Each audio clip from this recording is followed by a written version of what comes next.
Assalamualaikum warahmatullahi wabarakatuh dan salam sejahtera. Terlebih dahulu saya mengambil kesempatan mengucapkan selamat datang kepada semua pelajar Pusat Asasi, pelajar baru Pusat Asasi Universiti Tanjung Barat, Cawangan Selangor, Kepala Ringkir. Pada sesi tema kali ini saya akan menyampaikan taklimat berkenaan dengan keselamatan di dalam kampus dan di luar kampus secara umumnya. So, tanpa melengahkan masa, saya sedikit maklumat kepada penasihat saya, Inspektor Poli Bantuan Muhammad Saiful bin Kamal Zaman. Dilahirkan di Kampung Sungai Udang, Kampung Sungai Udang, Melaka. Sekarang menetap di Kajang, Selangor. So, sedikit berkenaan dengan sejarah pendidikan saya memulakan pendidikan di Sekolah Menengah Datuk Abdul Rahman Yaakob, Merlimau, Melaka, dan kemudian berpindah ke Sekolah Menengah Teknik Segamat, Johor, dan meneruskan pengajian saya di Universiti Tanjung Mahra Shah Alam, kampus Shah Alam, dalam jurusan Ukur Bangunan, Fakulti Seni Bina Perancangan dan Ukur. Sedikit berkenaan pengalaman kerja saya memulakan tugas dalam bidang keselamatan bermula dari syarikat Guardian Security Consultant Sdn Bhd, sebuah anak syarikat Hong Leong Group sebagai pegawai operasi. Kemudian saya berpindah ke syarikat keselamatan Mahmud Security Sdn Bhd, dinaikkan pangkat sebagai eksekutif operasi. Kemudian saya mendapat tawaran bertugas di Universiti Tanjung Mahra pada tahun 2010 di Universiti Tanjung Mahra, Cawangan Selangor, kampus Puncak Alam sebagai penolong pegawai keselamatan. Kemudian saya dipindahkan ke Universiti Tanjung Mahra, Cawangan Selangor, kampus Puncak Berana, menjawat jawatan sebagai ketua unit keselamatan kampus Puncak Berana.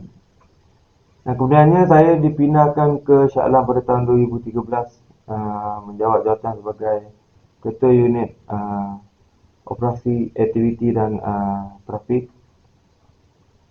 Kemudian saya dinaikkan pangkat ke pegawai keselamatan dan berpindah tugas di Universiti Tanjung Mahra, Cawangan Selangor, kampus Dengkil pada tahun 2020 sehingga sekarang. Seterusnya, sebelum kita meneruskan lagi ke berkenaan keselamatan, saya nak terangkan kepada semua pelajar apa punca kuasa yang ada oleh Poli Bantuan untuk memuat kuasa peraturan di dalam kampus dan di luar kampus. So, seperti pelajar dapat lihat di skrin, ada 4 asas punca kuasa yang digunakan oleh Poli Bantuan bagi memastikan keselamatan di dalam kampus terjamin. Satunya ialah ATA. ATA yang selalu digunakan pakai di dalam kampus biasanya adalah Akta Pengeluaran dan Jalan Raya 1986, Akta Dadah Berbahaya 1952, Akta Racun 1952,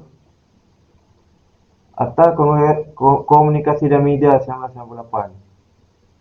Dan ada Akta 173, Akta 174 untuk Universiti Tanjung Mahra, Akta Badan Berkanun dan ada beberapa lagi. So, akta-akta ni digunakan untuk biasanya bila ada pelajar melakukan kesalahan, kita akan merujuk akta-akta yang telah sedia ada ini. Seterusnya kanun. Kanun ni adalah biasanya Poli Bantuan akan menggunakan kanun kesesaan, kanun prosedur jenayah untuk sekiranya berlakunya kesalahan jenayah di dalam kawasan kampus. Untuk perkeliling universiti ni biasanya perkeliling universiti dikeluarkan oleh Naib Chancellor. Jadi apa-apa arahan terkini atau semasa daripada pengurusan tertinggi universiti kita akan patuhilah. Dan sekiranya berlaku pelanggaran perkeliling kita akan ambil tindakan lah. Sebenarnya peraturan universiti, biasanya peraturan universiti ni dia ada mungkin daripada kampus sendiri, mungkin ada arahan semasa daripada pengarah yang kita kena patuhi. Jadi peraturan universiti ni pelajar pun wajib mematuhi sekiranya apa-apa arahan semasa yang dikeluarkan oleh pengurusan kampus. Okey, seterusnya kita pergi ke fungsi dan peranan Poli Bantuan di dalam kampus. Okey, 3 fungsi penting, fungsi utama Poli Bantuan adalah kawalan aman. Kawalan aman ni maksudnya sekiranya ada apa-apa aktiviti yang dilakukan oleh pelajar, kawalan harian di dalam kampus. Poligon itu adalah satu unit yang akan memastikan segala peraturan-peraturan berkenaan dengan keselamatan dipatuhi oleh semua pelajar ketika berada di dalam kampus. Dan Poligonton juga merupakan unit yang akan memastikan pergerakan-pergerakan pelajar di dalam kawasan kampus sentiasa dalam keadaan selamat dan memastikan pelajar mengikut peraturan yang telah ditetapkan. Sebenarnya penguatkuasa peraturan. So penguatkuasaan peraturan ni macam saya maklumkan tadi, sekiranya ada berlakunya kesalahan-kesalahan yang dilakukan oleh pelajar. So jadi Poligonton uh, akan memastikan semua pelajar-pelajar yang melakukan kesalahan itu akan dipanggil ke pejabat Poligonton untuk disiasat, dan itulah tugas yang ketiga, iaitu siasatan, di mana bila berlakunya penyalahan peraturan ataupun kes-kes jenayah yang dilakukan oleh pelajar, berkenaan bila kita dah buat kawalan, bila dah menguatkuasakan peraturan dan berlaku pelanggaran peraturan dan kesalahan. So jadi Poligonton akan membuat siasatan ke atas apa-apa kesalahan yang dilakukan oleh pelajar. Nanti saya akan bagi contoh yang untuk slide seterusnya. So jadi peraturan di dalam kampus. So biasanya ada 3 lah yang saya sarankan untuk pelajar secara umumnya mengetahui lah. Dari 3, pertama berkenaan dengan peraturan am kampus, keduanya peraturan lalu lintas, dan ketiganya peraturan secara berdiri. So kita teruskan ke peraturan kampus, peraturan di dalam kolej. Jadi untuk maklumat pelajar Poligonton akan membuat kawalan pintu masuk. So sekiranya pelajar outing ataupun balik ke halaman rumah masing-masing, sekiranya nak pulang ke kampus balik waktu pergerakan masuk adalah sebelum pukul 11 malam. Kita akan tutup pintu jam 11 malam. Tapi sekiranya ada apa-apa masalah ataupun kelewatan, kita akan tengok berkenaan apa kelewatan dan kita akan maklumkanlah kepada SRK bertugas, dan mungkin SRK bertugas akan mengambil tindakan seterusnya. Dan pelajar kena pastikanlah sekiranya berada di luar kawasan tu mematuhi masuk dalam waktu yang kita dah tetapkan, jam 11 malam. So jadi sekiranya berlaku kelewatan, pihak Poligonton kita akan benarkan masuklah, tapi kita akan melaporkan kepada SRK bertugas untuk mengambilkan tindakan selanjutnya. So seterusnya waktu lawatan ke kolej.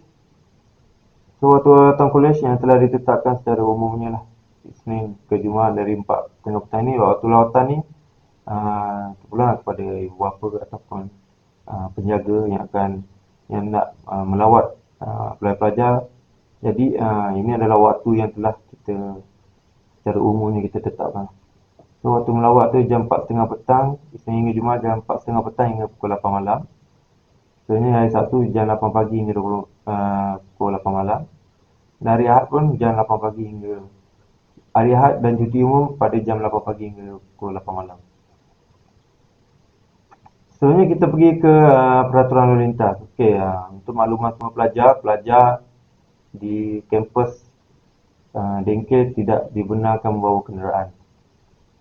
Jadi pelajar-pelajar yang membawa kenderaan, kita tidak akan benarkan masuk ke dalam kampus. Tapi ada juga pelajar yang bukan melanggar peraturan lain, tetap membawa kenderaan, tapi sekiranya pelajar parking di luar kawasan kampus, itu adalah di bawah tanggungjawab masing-masing, dan Poligonton ataupun pengurusan universiti tidak akan bertanggungjawab sekiranya berlaku kehilangan, pecah. Poligonton dan pengurusan tidak akan bertanggungjawab lah. Itu adalah tanggungjawab kepada pembawa kereta, pemandu sendiri ataupun pemilik kenderaan sendiri.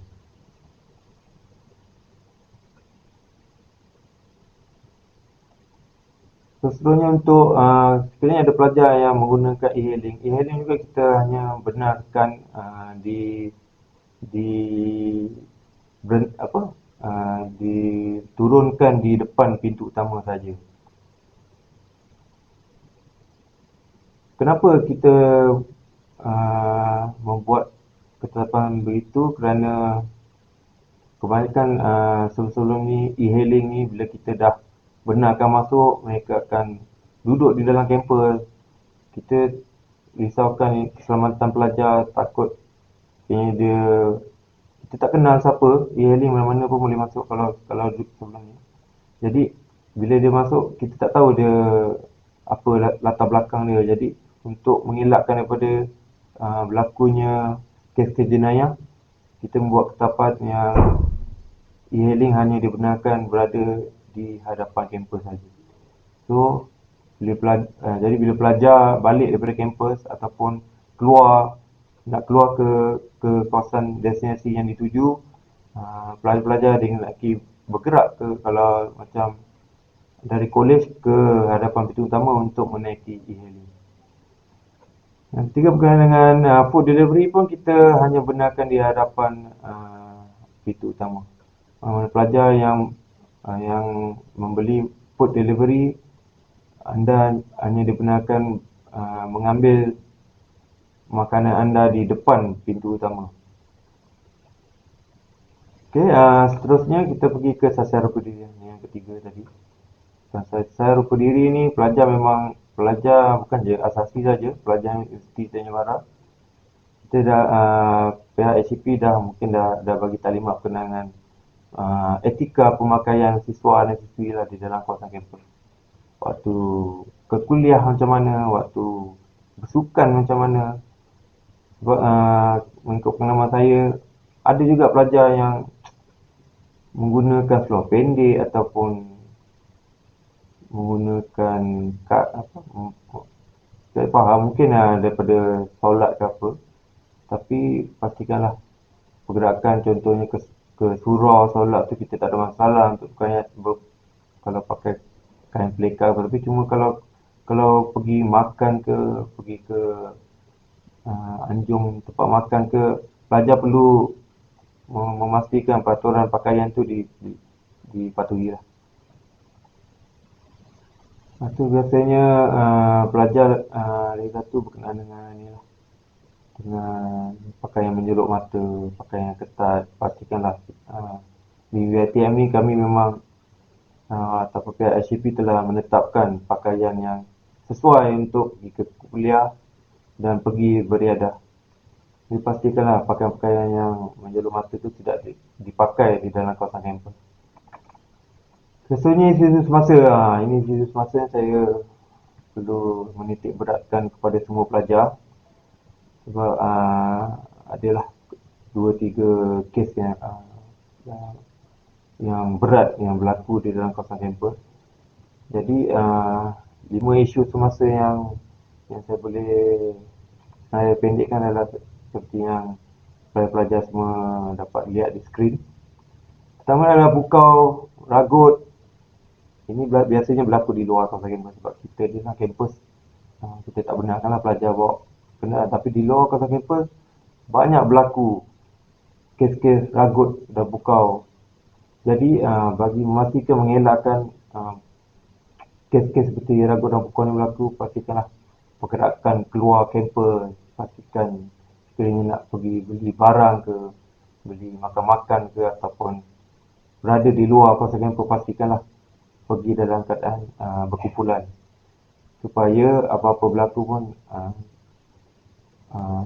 kita ada 2-3 orang yang akan membantu kita daripada kita bergerak sendirian atau kita tak tahu macam mana, macam polis bantuan kita tak boleh nak memantau di luar kawasan kampus.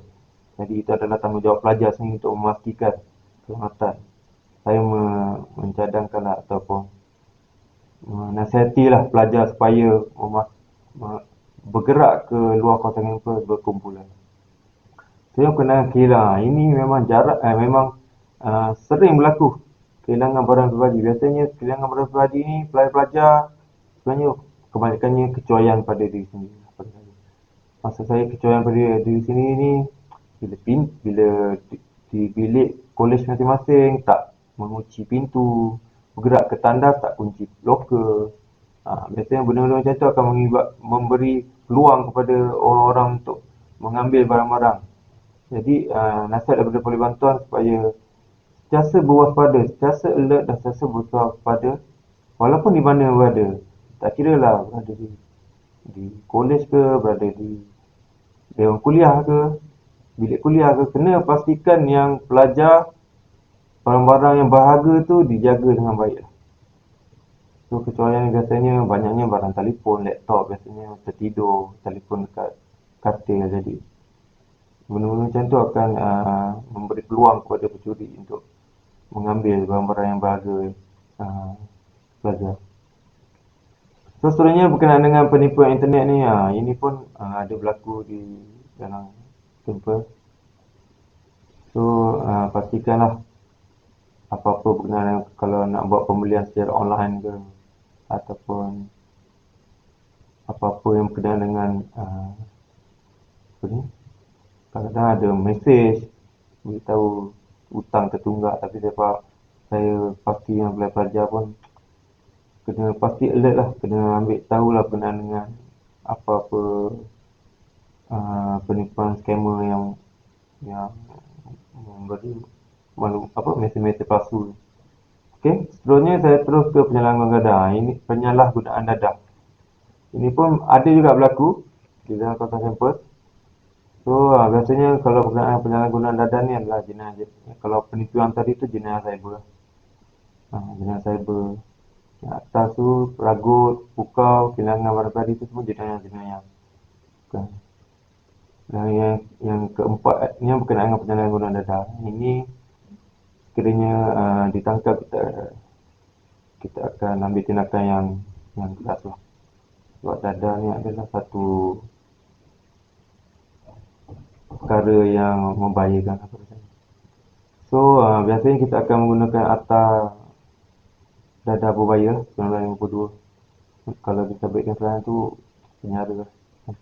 Kalau melebihi level tu mungkin lah kena lagi tinggi hukuman dia kan. Okey. Atau kalau berkenaan dengan universiti mungkin akan dibuang lah. Bila berkenaan dengan dadah ni dia adalah satu kesalahan yang jenayah yang berat lah. Seterusnya berkenaan dengan perhimpunan haram. Ini perhimpunan haram ni biasanya yang ada pengalaman dari saya yang saya boleh kongsikan adalah pelajar-pelajar yang mengikuti ajaran-ajaran yang tak sepatutnya. Macam ada yang di Dengkel ni dulu ada satu kes yang ada satu kumpulan purdah hitam tu.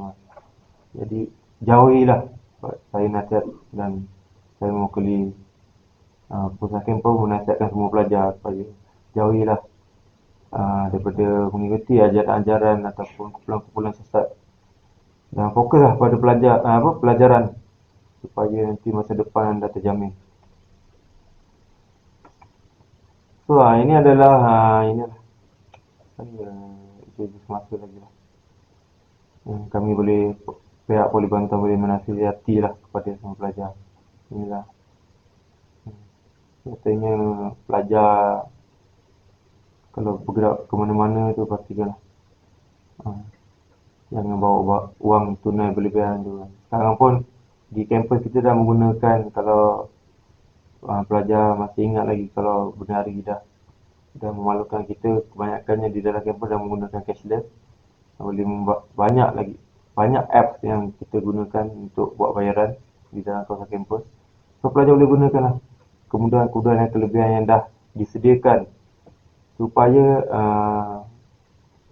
wang-wang yang secara tunai ni kita boleh kurangkan. Yang satu itu nombor PIN ini yang biasanya saya bagi contoh lah. Ada kawan malas nak pergi keluarkan duit, bagilah kad kepada kawan, tolonglah keluarkan duit.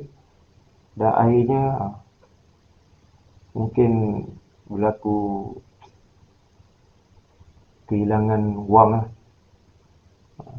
So supaya tak nak berlaku benda tu, kita harapkanlah pelajar tidak lindungilah nombor PIN sendiri masing-masing, sebab penting. Nanti apa-apa pun sekarang ni pun menggunakan PIN untuk kad ATM. So elakkanlah bagi pada orang kedua untuk urusan-urusan berkenaan dengan kad ATM. Sebenarnya untuk barang kemas, kita nasihatkan kurangkanlah membawa barang kemas supaya mengelakkan risiko kecurian. Macam saya cakap tadi lah, kadang kita tidur, kadang kita pergi kelas kita lupa kunci bilik, jadi memberi peluang kepada pencuri untuk masuk untuk ambil barang-barang berharga. So elakkanlah membawa barang-barang berharga seperti barang kemas ke dalam pasar campus.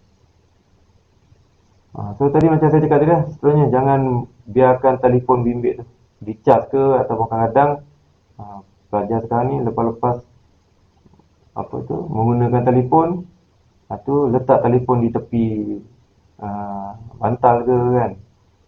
So jadi bila letak di bantal tertidur tu, kita tak pasti selamat ke tak kita punya telefon tu. Jadi saya dan unit Polibantal menasihati, tak kira laptop ke, telefon ke, barang-barang berharga ke, dia pastikan sebelum tidur tu letaklah di dalam kawasan-kawasan yang berkunci, loker-loker yang disediakan, kunci dengan rapi, simpan kunci dengan baik.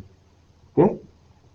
So seterusnya tu lah, macam saya cakap tadi lah, gangguan-gangguan ni macam inilah saya cakap tadi, jenayah media jenayah media,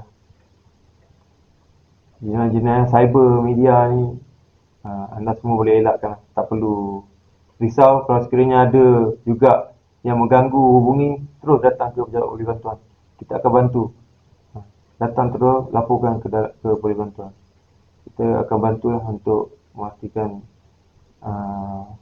masalah gangguan tu akan kita atasi lah. Okay, dan yang keenam tu lah, macam saya kata tadi, pastikanlah loker bilik semua berkunci. Dicuri laptop nanti kalau contoh ada assignment nak kena hantar dalam tu dah bermasalah.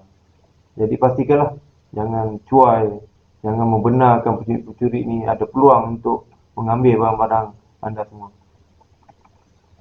Okey, itu saja. Ini saya yang terakhir adalah saya seperti di slide lah. Ini adalah hotline pusat kawalan untuk UTM Cabang Selangor dan Pedengkil untuk Poli Bantuan.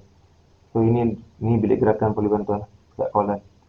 So di talian 03 89 24 55 54. Waktu perkhidmatan 24 jam. So mana-mana pelajar kalau ada apa-apa masalah berkenaan dengan keselamatan, sila hubungi bila-bila masa di talian setelah saya sebutkan tadi. Atau boleh juga hubungi 038922 8924 5556 kaunter perkhidmatan. So ini dibuka 8 pagi hingga 5 petang.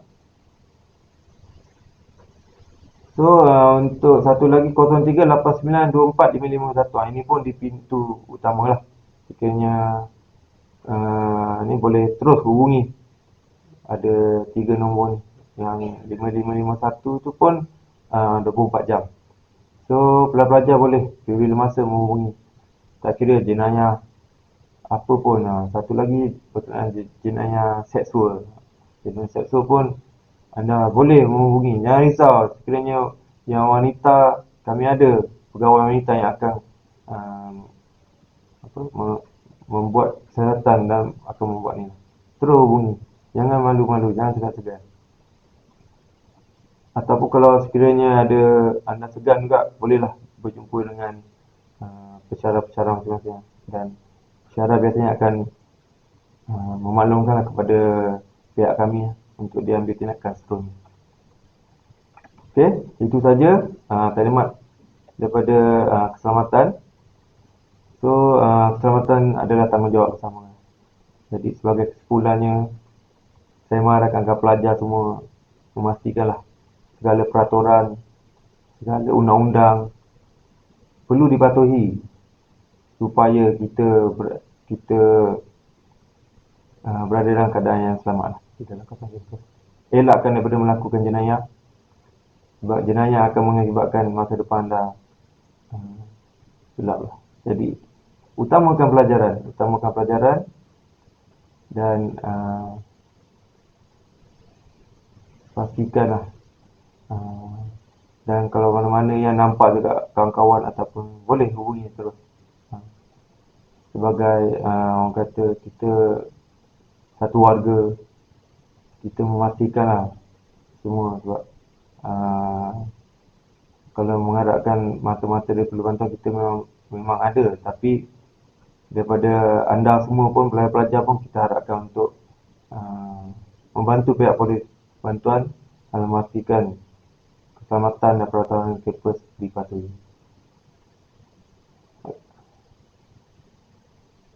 Itu saja daripada saya. Sekian, terima kasih saya ucapkan kepada semua pelajar. Saya akhiri dengan wabillahi taufiq wal hidayah. Assalamualaikum warahmatullahi wabarakatuh.